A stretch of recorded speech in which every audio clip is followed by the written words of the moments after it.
शारदा आश्रम शाळेचा 75वा वर्धापन दिन सोहळा राज्यपालांच्या उपस्थितीत संपन्न। दादर वेस्ट मधल्या शारदा आश्रम शाळेचा अमृत महोत्सव वर्ष या निमित्ताने श्नमुखानंद मध्ये आनंद सोहळा पार पडला।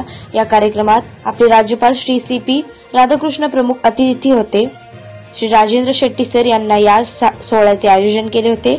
यामध्ये 130 विद्यार्थी, 50 शिक्षक व शिक्षिका यांना घेऊन महाराष्ट्रीयन सांस्कृतिक सोहळा दाखवण्याचा प्रयत्न केला।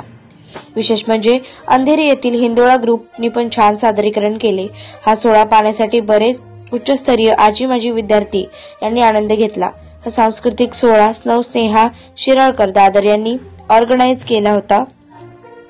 या कार्यक्रमाचे सूत्रसंचालन राष्ट्रपती पुरस्कार विजेत्या सौ शोभाताई नाखरे यांनी उत्तमरित्या पार पाडले।